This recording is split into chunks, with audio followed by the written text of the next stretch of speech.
Mesdames et messieurs, Robert Guédiguian. Merci beaucoup. Merci.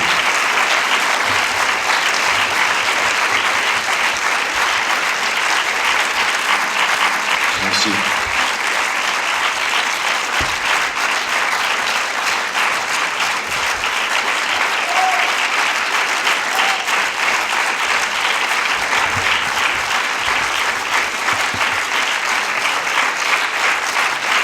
Merci.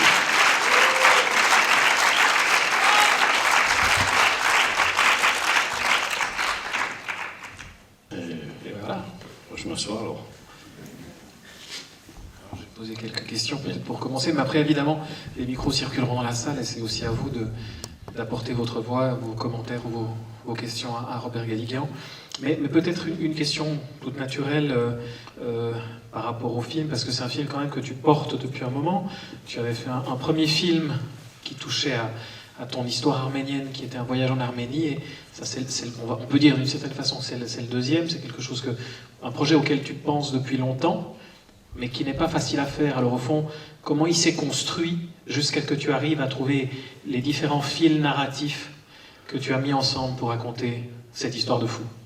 Oui, c'est un peu ce que j'essayais de dire un petit peu au début, mais sans trop le dire, puisqu'il fallait voir le film évidemment d'abord, mais je crois qu'il fallait absolument trouver une structure romanesque aussi. En fait, il fallait que le film ait une puissance romanesque, en fait, une puissance tragique, et donc il fallait trouver le scénario approprié pour arriver en même temps à être ce que je voulais essayer de faire, à être presque exhaustif en fait sur tout ce qui s'était passé. Enfin, je dis presque bien sûr, c'est-à-dire à essayer de raconter comment ce traumatisme, comment cette chose d'abord avait existé et comment ça s'était transmis et comment toutes les réactions avaient existé. J'allais dire, il y a des réactions parfois très très différentes, celles du père, de la mère, de la grand-mère, de la génération d'après, d'Aram, etc. Bon, pour raconter tout ça, il fallait quand même que j'ai un élément, un fil, quoi. Il fallait que j'ai un fil d'Ariane, si je puis dire, mais pour paraphraser le titre du film précédent, et effectivement, il y a eu que je réfléchissais à tout ça, il y a eu deux grands moments, en fait, décisifs, avant de commencer à écrire la première ligne. C'est cette histoire de Gouriaran qui est arrivée, c'est-à-dire ce jeune homme qui a été atteint dans son corps et qui était ignorant et innocent, bien sûr, et ignorant donc de tout ce qu'était l'Arménie, en fait, et qui s'est mis donc à vouloir comprendre, en fait, qui a eu une attitude exemplaire, à vouloir comprendre ce qu'étaient les motivations des jeunes gens qui avaient posé la bombe qu'il avait atteint, et qui est allé jusqu'à les rencontrer quelques années plus tard, épouser leur cause, à les rencontrer à Beyrouth, et qui, ça c'est une histoire vraie, donc le livre est traduit en français depuis le début de l'année, ça s'appelle La Bombe, c'est le titre espagnol, c'est La Bomba, quand j'ai eu ce témoignage-là, et que dans la foulée, je me suis dit que face à ça, je pouvais organiser la présence effectivement d'une figure universelle que pouvait être la mère, d'où le film Ariane dont je parlais tout à l'heure, et qui allait essayer de devenir la mère des deux, quoi, en disant je vais sauver ces deux jeunes gens-là, et je vais devenir donc, ne dis pas ça c'est moi qui le dis, mais elle devient une espèce de mère partagée, c'est-à-dire elle devient la mère de tous les enfants du monde, en fait, à la fin du film, donc pour universaliser en fait ce propos, parce que je crois que c'est un film qui évidemment dénonce toutes les guerres, toutes les exterminations, toutes les abominations que l'humanité peut avoir commises ou continuer à commettre, et surtout en pensant que ça, comme dit le vieux monsieur au début du film, ça ne s'arrête jamais. Pour que ça s'arrête, il faut se méfier des guerres, parce que pour qu'elles s'arrêtent, il faut des siècles. C'est-à-dire pour que les blessures cicatrisent, pour qu'on n'y pense plus, pour que ces choses-là ne soient pas, cessent d'être constitutives en fait, de notre être intime. Il faut des siècles, il faut 1000 ans, quoi. Je crois qu'effectivement, il faudra des centaines et des centaines d'années pour que les Arméniens oublient qu'il y a eu un génocide en 1915, oublient définitivement, ne le sachent plus. D'ailleurs, imaginez qu'un juif ait oublié la Shoah, peut-être que dans 1000 ans, ce sera possible. Et ça l'est encore moins, bien entendu, quand quand le geste, quand l'horreur n'a pas été reconnue, quand il n'y a pas eu de compensation, quand il n'y a pas eu de demande de pardon, quand il n'y a eu aucune excuse, etc., etc. Voilà, donc c'est une situation tragique par excellence, mais il fallait la raconter autrement que ce que je la raconte là, parce que je la raconte comme un historien, comme un sociologue, comme je ne sais pas qui, mais il fallait la raconter de manière cinématographique, donc l'incarner dans différents personnages, et essayer donc de tout dire, donc d'être à la fois très pédagogique et à la fois très romanesque en fait, parce que sinon c'est pas un film. Et j'allais presque dire que sur des sujets comme ça, je suis plus préoccupé que sur d'autres en fait, parce que je suis plus préoccupé parce que c'est des sujets qui n'engagent pas que moi. Voilà. Quand j'ai écrit Au fil d'Ariane, pour reprendre ce film-là, donc, puisque je joue avec ça depuis le début de cette intervention, ça n'engage que moi. Après, on peut me dire le film est bien, pas bien, je me suis ennuyé, ça m'a plu, ça m'a pas plu, je m'en fous.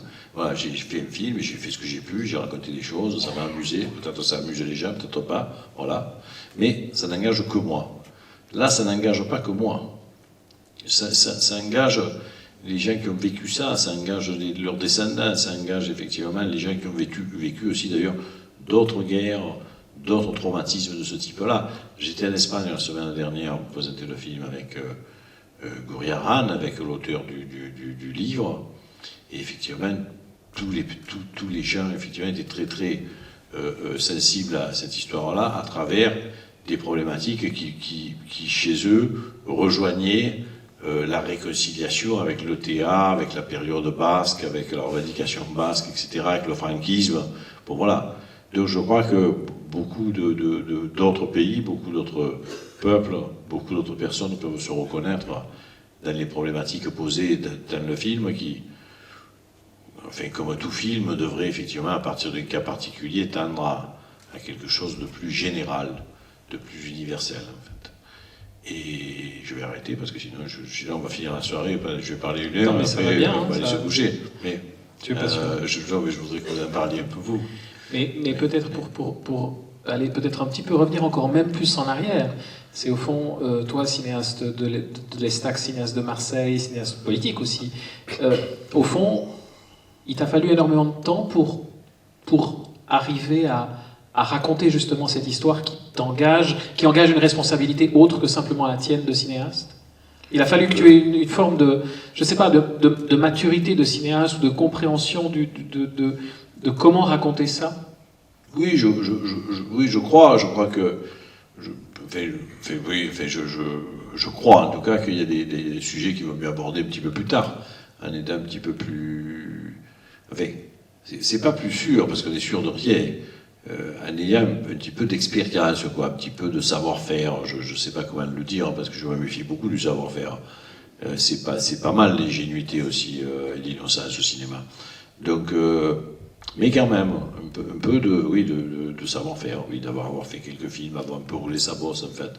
Donc savoir un peu comme maîtriser quand même quelque manière de raconter des histoires et de manier des effets donc des effets d'ailleurs de narration par rapport à des effets d'explication qui, bon, être sur un fil comme ça tendu entre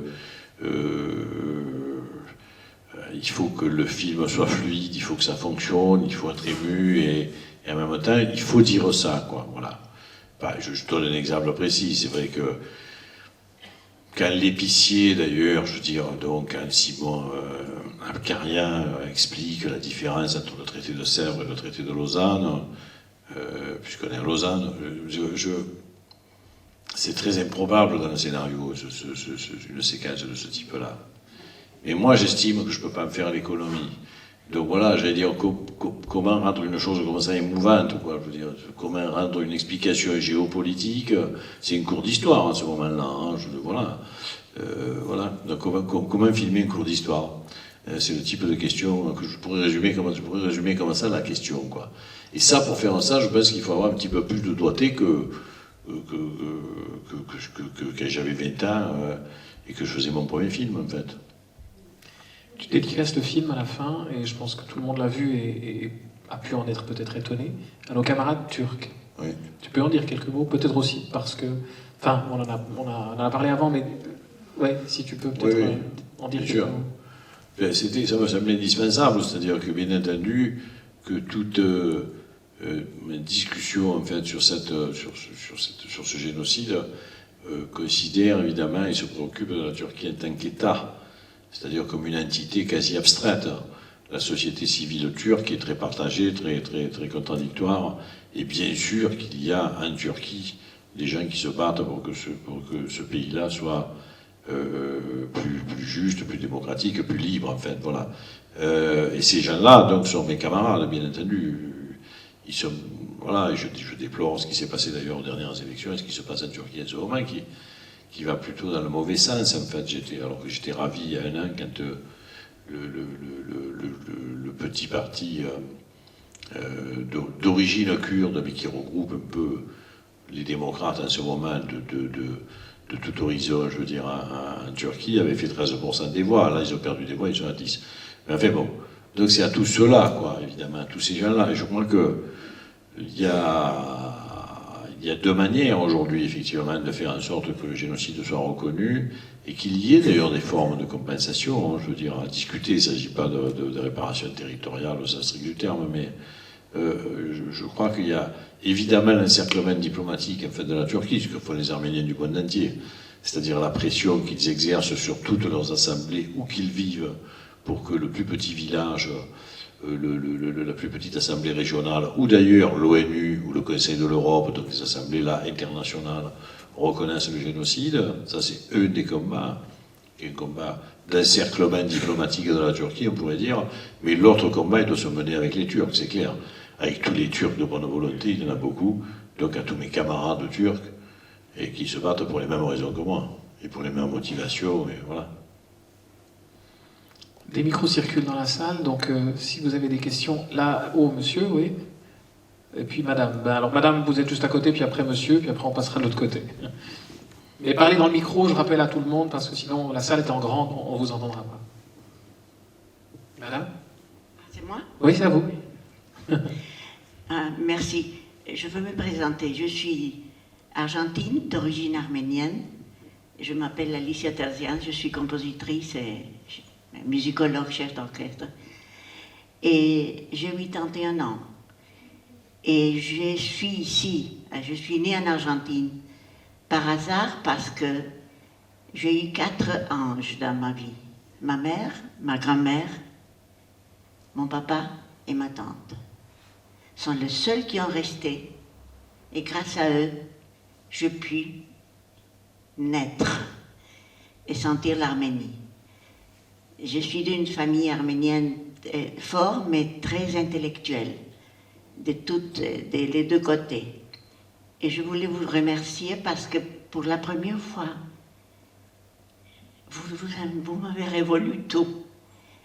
Je suis très émue parce que mon père m'a raconté la façon comme, quand un chef kurde avait pris les bijoux de ma grand-mère, de la maman de mon père, et mon grand-père, il était banquier, et le livre de banque, il a dit « Sauf, s'il te plaît, au cheikh kurde, le seul Terzian qui peut rester de tout ce qui se passe ici. » Et quand il a tourné la tête, il a vu comme toute sa famille était coupée les têtes.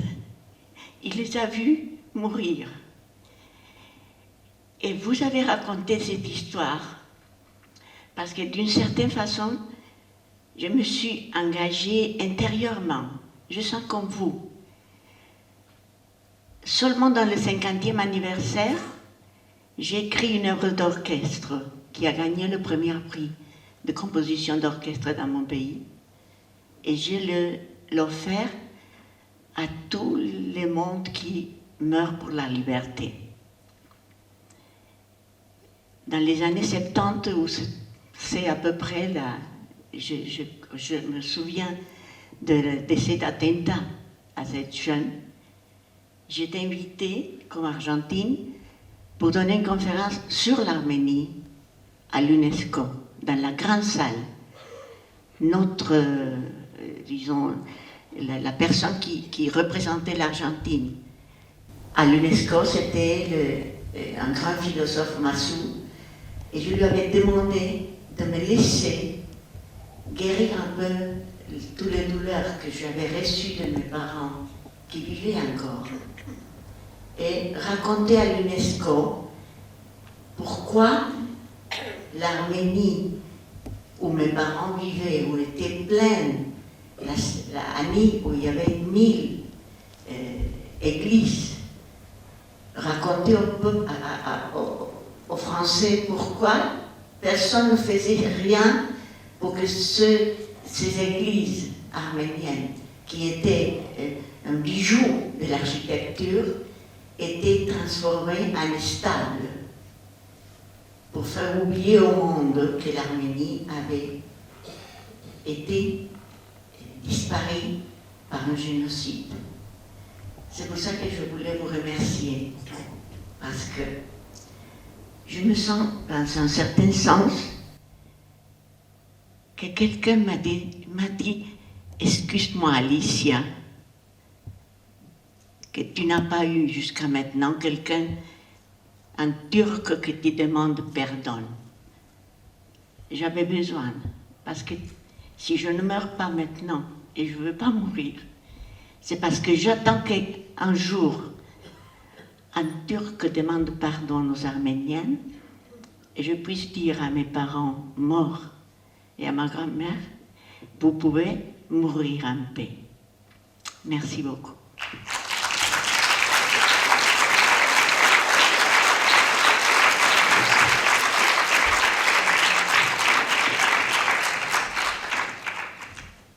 Merci. Monsieur avait... Ouais, là-haut. Voilà. Merci. Après l'intervention de Madame, c'est difficile de prendre la parole, mais je vous remercie quand même pour votre film et le jeu sincère des acteurs que vous avez merveilleusement dirigés. Ma question serait, est-ce que ce film va favoriser l'ouverture des portes du placard, ce placard dans lequel la question à Salah a été si longtemps cachée que la communauté arménienne, nous n'avons pas vraiment pris la parole pour en discuter. Et ma deuxième question, est-ce que vous aurez des remarques de certaines personnes en disant est-ce que cette année où on fête le 100e anniversaire du génocide, est-ce que c'était le moment de refaire surgir la Salah? Voilà mes deux questions. Oui. Oui, je crois que oui. Je crois qu'il fallait effectivement parler de l'Arménie à travers les trois grandes crises en fait, qu'elle a connues, parce que c'est dans les crises qu'on peut analyser les choses, et pas dans les périodes de calme. Et les trois grandes, c'est plus que des crises, c'est les trois grandes tempêtes sont le génocide bien sûr, la mémoire qui explose effectivement dans la génération d'après, les deux générations d'après, et évidemment cette naissance d'une petite Arménie indépendante aujourd'hui. Donc je crois que c'était les trois moments pour écrire ce que j'appellerais une tragédie épisodique, et c'était les trois épisodes de la tragédie. Donc je pense qu'effectivement il fallait absolument reparler effectivement de ça, parce que de ce moment-là, parce que c'est la manière de parler de l'impossibilité en fait du refoulement, c'est-à-dire que on ne vit que de l'oubli, hein, disait Lacan. On ne vit que de l'oubli, mais on vit que de l'oubli un certain temps. C'est-à-dire qu'en fait, on n'oublie pas. Il faut oublier dans un premier temps pour arriver à se reconstituer, mais tout ça, ce que j'appelle le refoulement, excusez-moi tous ces termes un peu analytiques, mais au bout d'un moment, évidemment, la chose refoulée est là, elle est présente. Et elle explose d'une manière ou d'une autre, en rendant les gens fous, dans un sens ou dans l'autre. Dans le sens où ils deviennent fous aliénés, où ils deviennent fous dans la révolte, dans une manière de revendiquer la justice, en fait, parce que la justice n'a pas été accordés à leurs parents, leurs grands-parents, etc. Donc je crois qu'effectivement, il faut absolument reconnaître que tous les mouvements de lutte armée des années 75 à 85, grosso modo, ont été absolument, malgré leur parfois excès, mais il n'y a pas de lutte armée sans excès, ont été quand même, sans cela, ils ont été nécessaires au réveil de la conscience arménienne dans le monde entier, et au réveil de cette cause-là. Si vous voulez, pour résumer, pour utiliser une formule, je pense que sans la lutte armée de ces années-là, le pape cette année n'aurait pas reconnu le génocide, par exemple. Voilà, pour utiliser une formule. Donc, et j'ajoute que, contrairement à ce que certains pensent, je crois que la vérité est toujours révolutionnaire. Voilà. Il faut dire les choses, toutes les choses. Contrairement à ce que ne font pas certains. Voilà. Vous voyez de qui je veux parler. Bonsoir, Daniel Papazian. Avant ma question, j'ai un petit message pour Madame Terzian. J'ai un oncle qui a vécu comme ambassadeur et au cours de sa carrière, à 2 reprises, un ambassadeur turc lui a présenté des excuses. C'est par rapport à son souhait. Je viens à ma question à M. Guédiquian. Tout au long du film, c'est le rapport avec le passé, le vécu, perçu de différentes manières, avec les différentes réactions. Et la dernière attitude, c'est celle de la Salah, qui prend une bonne part dans le film. Est-ce que c'est volontaire que vous vous êtes arrêté à cette forme de revendication et d'expression, alors que depuis plus de 20 ans, elle ne reflète plus l'attitude que les Arméniens ont par rapport à cette question? Oui, bien sûr. Je vous pose, excusez-moi, je suis sensible à cette question parce que celui qui n'est pas familier avec le sujet pourrait penser que c'est toujours l'attitude actuelle de la revendication. Non, je ne crois pas. Ça peut laisser entendre si on ne sait pas ce qui s'est passé depuis. Alors c'est la raison pour laquelle je vous demande, il y avait une volonté de s'arrêter à ce stade? Non, c'est pas s'arrêter à ce stade, d'ailleurs, on ne s'arrête pas à ce stade, puisque le film se termine sur cet épilogue, en fait, de l'Arménie contemporaine, où à nous vient enterrer la grand-mère, donc ça ne se termine pas là. Et je pense que tout spectateur, en fait, je veux dire, qui ne connaît rien à tout ça, se doute bien que cette histoire-là se conclut de manière définitive lorsque les 2 personnages de la Zala dans le film s'entretuent. Enfin, en termes de lecture d'un film, je pense que c'est assez clair. Ce mouvement, c'est vrai, c'est autodissous, d'ailleurs, je veux dire, quasiment à ce moment-là. C'est même pour ça, probablement, que beaucoup l'ont oublié et qu'on en parle très peu. Donc je crois qu'effectivement, il fallait, comme je viens de le dire un petit peu, pour raconter effectivement l'histoire arménienne sur 100 ans, il fallait parler des moments où effectivement elle était en crise. Et pas vous savez, je vous le propose, hein, si vous parliez aujourd'hui d'une délégation d'Arméniens qui va voir le conseil municipal pour demander qu'il reconnaisse le génocide et qu'il reste un rachral sur la place publique, je crois que ça ne ferait pas un film et que ça n'évoquerait rien par rapport à un public large. L'idée étant vraiment, évidemment, de faire un film pour le monde entier, et pas un film pour les Arméniens. C'est un film qui est fait pour raconter à des gens qui ignorent tout de cette affaire, de cette cause, de ce fait arménien, comme ça, depuis 100 ans, pour l'informer, justement, de ça, pour qu'ils connaissent, pour qu'ils entrent là. Je crois qu'il fallait ces éléments-là et ces périodes-là. Il fallait travailler les moments de crise, et pas les moments, vous voyez, des moments, par exemple, comme le dit un des personnages du film, d'ailleurs, les moments où pendant 60 ans, il ne s'est rien passé du tout. Du tout. Parce que, voilà, parce que si vous voulez, l'inaction est infilmable, hein, c'est aussi un peu par définition. Mais pardonne-moi, comment toi, justement, à travers tes recherches pour préparer le film, comment tu comprends, toi, cette inaction, cette génération ou ces deux générations? C'est que la première génération, c'est très simplement, c'est comme souvent dans toutes les immigrations, de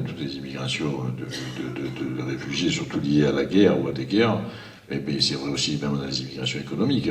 La première génération est toujours préoccupée par sa survie. C'est la seule préoccupation qui dépasse toute autre préoccupation. La seule préoccupation de quelqu'un qui arrive, il faut quand même se mettre ça dans la tête de manière définitive, c'est de survivre. Enfin, c'est vrai pour les gens qui arrivent aujourd'hui partout. C'est de survivre. Ils n'ont plus aucun moyen. Donc ils ne peuvent pas revendiquer ce qu'ils ont perdu, ou revendiquer de la justice par rapport à ce qu'ils ont perdu, ou se battre sur ces questions-là. Leur combat 24 heures sur 24, c'est de survivre. C'est-à-dire de manger, de faire bouffer leurs enfants, d'avoir un toit, etc. etc. C'est ça la préoccupation de quelqu'un qui arrive quelque part. Voilà. Donc il ne peut pas s'occuper de ça. La génération d'après, bien entendu, elle a grandi grâce à celle qui a fait ça. Donc grâce à celle qui a, pendant un certain temps, fait semblant d'oublier, enfin, qui a refoulé, comme je disais tout à l'heure. La génération d'après, évidemment, elle est née à cet endroit-là, elle a grandi à cet endroit-là, elle a même les armes que lui a données la génération précédente, parce que la génération qui arrive, c'est toujours de pauvres gens, des petits métiers, des gens de conditions modestes, et qui, évidemment, la génération d'après, souvent est éduquée. La génération des Arméniens, la deuxième génération des Arméniens, c'est pas des épiciers, des cordonniers ou des tailleurs, c'est des avocats, des cinéastes et des toubibs. Voilà, et eux, effectivement, donc d'un coup, ont les armes du langage, aussi d'ailleurs, pour effectivement réclamer la justice que leurs parents, tout simplement, n'ont pas eu le temps de revendiquer. C'est une loi universelle de toutes les immigrations. C'est pas propre aux Arméniens. Autre question? Là aussi? Là-haut, oui. Bonsoir, je suis Sarkis Shainian. Je voulais rendre hommage à votre courage pour avoir affronté le pari de mettre en confrontation la vengeance, l'injustice par laquelle a commencé le film et l'amour. Et là, je pense qu'il y a eu différentes stratifications de cette expression d'amour. Ça m'a particulièrement touché deux scènes. La première, c'était le moment où la famille d'Aram, avec ses invités, danse le kochari, et surtout vous concentrez sur les jambes des gens qui expriment un moment de joie en comparaison à la personne qui venait de perdre presque la sensibilité de ses jambes. Et l'autre, c'était le moment où le père, devant l'image de son fils qui vient d'être assassiné, répète en fait ce que Simon Abkarian avait fait dans Ararat, c'est-à-dire devant le moment de sa mère. Et il a dansé, il a exprimé sa joie, mais sa tristesse aussi.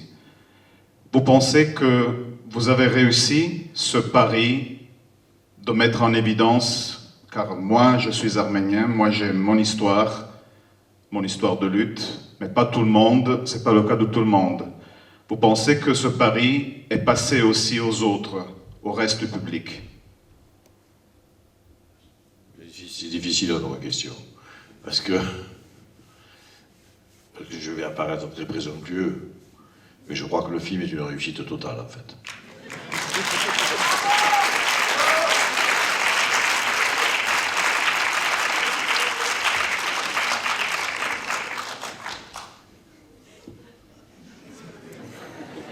Pardonnez-moi, mais j'ai fait des efforts pendant 10 ans pour faire ce film, je l'ai sué, je l'ai transpiré, il était compliqué, il était complexe, il était tout ce que vous voulez, j'ai travaillé comme une dingue. Voilà, j'ai pas dormi pendant des nuits, je suis très content, très fier, je pense qu'effectivement c'est un film qui raconte ce que je voulais faire, c'est-à-dire toute la complexité de cette question-là depuis un siècle. Et toute la complexité effectivement des guerres, des traumatismes que cela suscite, et de la complexité ensuite de la transmission dans les générations qui suivent, qui se passe donc par capillarité dans les familles, etc. etc. Voilà. Voilà, je crois que c'est un de mes meilleurs films.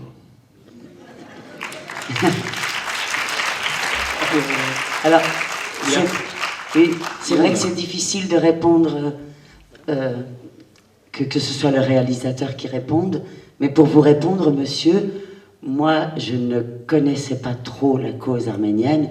Je la connais parce que quand on est sensible aux immigrés, aux réfugiés, moi je suis une immigrée espagnole, donc la guerre civile espagnole, c'est la même chose, c'est mes grands-parents, c'est mes parents qui arrivent en France avant tout pour trouver un toit et pour vivre et pour nous donner des patates et des chaussures. Mais voilà, donc je pense qu'il a réussi à faire passer d'abord ces 2 messages d'amour, mais des tas d'autres thèmes, je trouve, universels, qui sont effectivement la réflexion. Est-ce que l'on doit se venger? Est-ce que l'on doit payer les horreurs par des crimes? Est-ce qu'il faut prendre les armes? Enfin, je pense que c'est de quoi nous faire réfléchir pendant plusieurs jours. Et en dehors du fait que le film est aussi très très beau et très émouvant, et qu'on découvre une culture, et je voulais vous dire merci. Merci à vous. Madame, ici.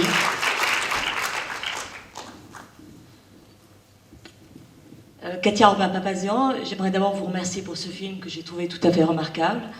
Chaque fois qu'on a ce type de réunion, je me dis, mais maintenant, nous, qu'est-ce qu'on fait ici? Et j'aimerais proposer à tous ceux qui sont dans cette salle ce soir, qui, comme moi, sont suisses, peut-être d'origine arménienne ou autre, que nous amenions nos amis et que nous fassions tous des soirées arméniennes et que nous invitions à aller voir ce film qui explique ce qu'est la cause arménienne et qui permet de continuer à faire parler de notre cause. Merci beaucoup. Pour rebondir sur ce que dit Madame, je vous signale que le film sortira le 11 novembre en Suisse romande, en particulier à Lausanne, donc faites circuler la voix le cas échéant. Il sortira aussi le 11 novembre en France. Encore une question? Là-haut?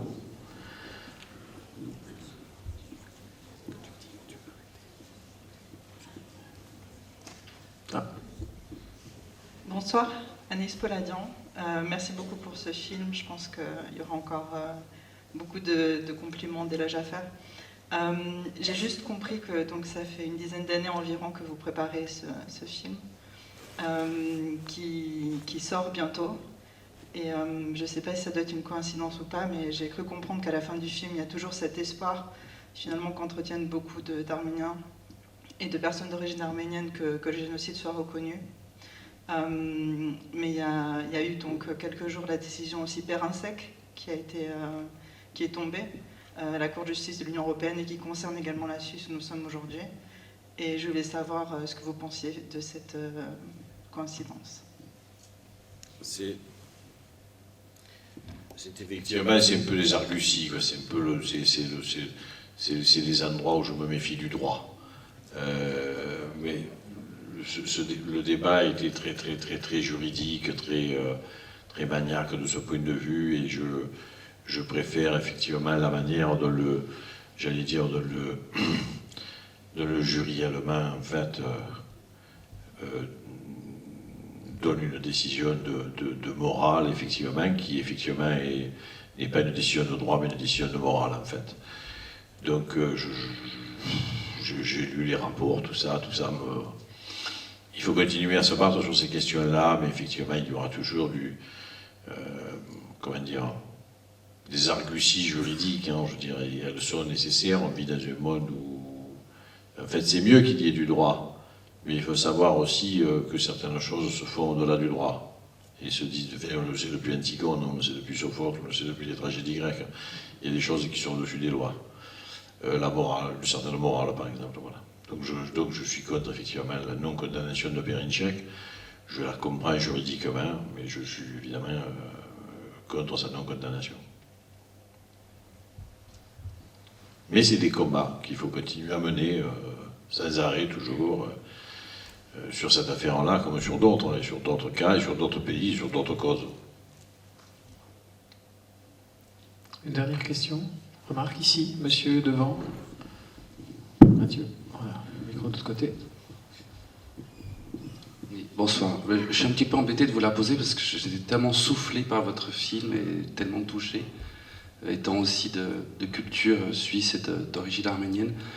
Mais justement, puisque votre intention est aussi d'être pédagogique et d'aller au-delà du roman, même si c'est emballé dans du roman, dans la culture pédagogique, un des buts, c'est que ce soit largement diffusé.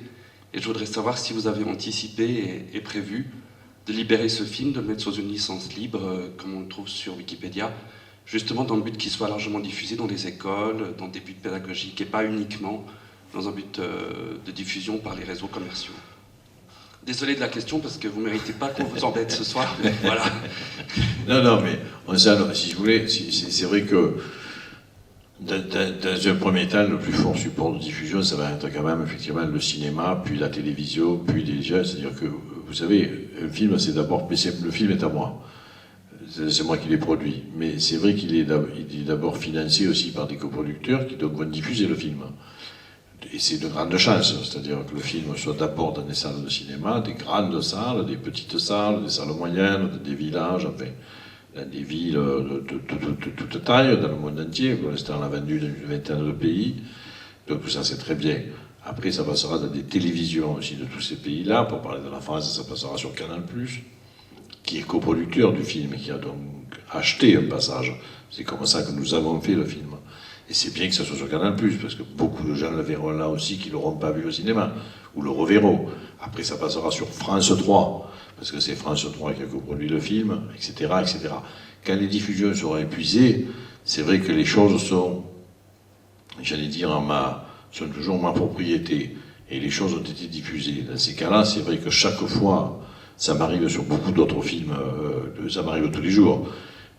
Chaque fois que quelqu'un me demande aujourd'hui une association, je sais pas, dans le 12e arrondissement à Paris, téléphone dans mes bureaux et me dit est-ce qu'on peut passer le film en DVD tel jour à telle heure avec une association de défense de l'accueil des immigrés, on va passer ce film-là, l'armée du crime par exemple, je leur dis bien sûr allez-y faites-le, voilà. Donc on s'envoie un échange de mails et vous voyez, c'est-à-dire que tout le hors-commerce, en fait, se fait parce que on dit oui à chaque fois. Mais c'est vrai que c'est dans un second temps, en fait. C'est après que c'était été vu sur des réseaux habituels, et sans oublier que les réseaux habituels, les réseaux traditionnels, sont les réseaux où les gens voient le plus les choses. Donc c'est pas mal, mais donc je vous rassure, en fait, cette chaîne-là existe. Et évidemment, je suppose que dans 10 ans, des tas d'associations me demanderont le film, et je leur dirai, prenez le film et regardez-le quand vous voulez, il n'y a pas de souci. Voilà. Même, je leur dis, ne me le dites même pas, faites-le. J'ai déjà envoyé des mails comme ça, en disant, mais pourquoi vous me parlez de ça? Prenez un DVD, diffusez-le, et voilà, et puis voilà, allez-y. C'est... Monsieur, on peut aussi imaginer que la première démarche, c'est pourquoi pas faire venir 50 gamins. Après tout, ils payent le prix du cinéma, et c'est aussi déjà un combat. On fait aussi venir 50 gamins pour leur parler de l'Arménie, et on les fait venir au cinéma. Voilà. Les écoles le font, en fait. Il y a des professeurs qui le font, qui amènent leurs enfants au cinéma. Mais bon, c'est possible, ça existe aussi. Enfin, je connais mal la situation ici. En tout cas, en France, beaucoup de profs d'histoire, évidemment, mais je suppose que ça existe aussi ici. Ça existe aussi ici, mais c'est vrai que c'est plus... Conseil, ou c'est vrai à vous, enseignants, ceux qui sont enseignants dans cette salle, peut-être de le dire et de le faire savoir aux enseignants, notamment d'histoire, que des projections peuvent être faites, même dans les salles, au moment où le film est à l'affiche. Il y a un dossier pédagogique qui existe, qui est très bien fait et très complet sur le film, sur le site de Diafana, je crois, en français. Donc ça vaut vraiment la peine de Diafana, donc, qui est le distributeur français, ça vaut vraiment la peine de le faire savoir et en effet, comme vous le dites, de l'exploiter et d'utiliser. Moi j'aimerais peut-être juste pour rebondir par rapport à quelque chose qui a été dit tout à l'heure, à table on parlait avec le distributeur du film en Suisse et sa fille qui a 19 ans, ayant vu le film, elle s'est tout de suite intéressée à connaître plus du génocide arménien. Et moi-même, par rapport à ce qui a été dit de l'assalage, c'est vrai qu'en tant que non-arménien, à moitié fils d'immigrés aussi quand même, mais rien à voir avec l'Arménie, je ne connaissais pas grand-chose de la Sala. Et pourtant, j'aurais pu le savoir, et on en a parlé avant. Je pense qu'en effet, le film ouvre des pistes et permet de réfléchir et d'aller plus loin à tout public, au sens extrêmement, extrêmement large. Est-ce qu'il y a une dernière remarque? Après, on va quand même lever le camp. Je ne suis pas arménien et je ne suis pas émigré. Mais chaque fois que je regarde ou que j'étudie un de ces grands mouvements de population, un génocide, je ne peux pas m'empêcher de penser à la haine et à la vengeance. Et j'aimerais vous remercier d'amener un message de compréhension et d'amour. En tout cas, merci infiniment. Merci à vous. Sur cela, un immense merci à vous, à tous vos commentaires, à vos réactions et à Robert Guédiguian pour être venu vous rencontrer.